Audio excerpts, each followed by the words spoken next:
ವಂಶಿ ಯಾರು? ನಾನು ನಿನ್ನನ್ನು ಪ್ರಾಮಾಣಿಕವಾಗಿ ಪ್ರೀತಿಸ್ತಾ ಇದ್ದೇನೆ. ನೀನು ನನ್ನನ್ನು ಪ್ರಾಮಾಣಿಕವಾಗಿ ಪ್ರೀತಿಸುವುದೇ ಸತ್ಯವೇ ಹೋಗುತ್ತಾದ್ರೆ ನಿನ್ನ ನಿಜವಾದಂತ ಪ್ರೇಮವನ್ನು ನಾನೊಮ್ಮೆ ಪರೀಕ್ಷೆ ಮಾಡಬೇಕು. ಆ ಪರೀಕ್ಷೆಗೆ ಸಿದ್ಧ ನೋಡೋಣ.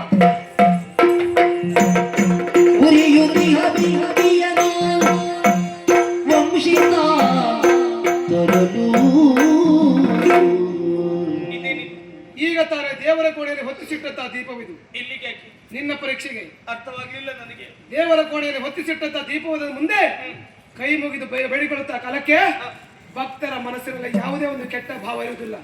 ಅಲ್ಲಿ ಕಾಣಲ್ಪಡುವುದು ಏಕೋ ಭಾವ, ಭಕ್ತಿ ಪ್ರಧಾನವಾದಂತ ಶುದ್ಧ ಅಂತರಂಗ. ಹೇಳ್ತೇವ ನೀನು ವಂಶಿ ನಿನ್ನನ್ನು ಪ್ರೀತಿಸ್ತೇನೆ ಪ್ರೇಮಿಸ್ತೇನೆ ಎಂಬ ಹಾಗೆ ಹೇಳು ನೋಡೋಣ.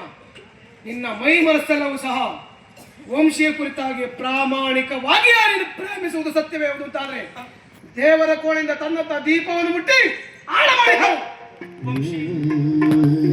ಕಾಯೇನ ವಾಚ ಮನಸ್ಸು ಮಾತು ದೇಹ ತ್ರಿಕರಣ ಶುದ್ಧತೆಯಿಂದ ನಾನು ನಿನ್ನನ್ನು ಆರಾಧಿಸ್ತಾ ಇದ್ದೇನೆ. ದೇವರ ಕೋಣೆಯಲ್ಲಿರುವಂತ ಈ ಜ್ಯೋತಿಯನ್ನು ಮುಟ್ಟಿದ್ರೆ ನಮ್ಮ ಪ್ರೇಮ ಜ್ಯೋತಿ ಬೆಳಗುತ್ತದಂತಾದ್ರೆ ನನ್ನ ಮಾತುಗಳನ್ನು ಕೇಳು ವಂಶಿ. ಹೇಳು. ಈ ಅಗ್ನಿಯಾನಿಯಾಗಿ ನಾನಿನ್ನನ್ನು ಪ್ರೀತಿಸುತ್ತಿದ್ದ ಸತ್ಯ.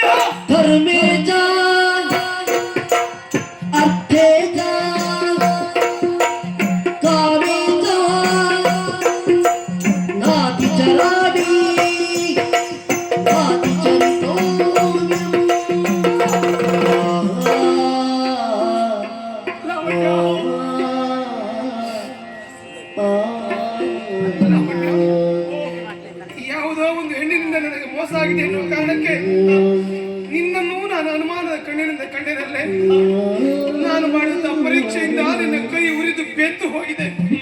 ದಯವಿಟ್ಟು ನನ್ನ ಕ್ಷಮಿಸು ಲಾವಣ್ಯ. ದೇಹಕ್ಕಾದಂತ ಗಾಯ ಒಂದೆರಡು ದಿನದಲ್ಲಿ ಮಾಸಿ ಹೋಗುತ್ತದೆ. ಮನಸ್ಸಿಗಾಗುವ ಗಾಯ ಶಾಶ್ವತವಾಗಿ ಉಳಿಯುತ್ತದೆ. ಅಂದ್ರೆ ನಿನ್ನಲ್ಲಿ ಕೇಳಿಕೊಳ್ಳುವುದಿಷ್ಟೇ, ಏನು ಮುಂದೆಂದಿಗೂ ನೀ ನನ್ನ ಮನಸ್ಸನ್ನು ಘಾಸಿಗೊಳಿಸದೆ ಸಹಿಸಿಕೊಳ್ಳುವ ಶಕ್ತಿ ನನಗಿಲ್ಲ ಲಾವಣ್ಯ.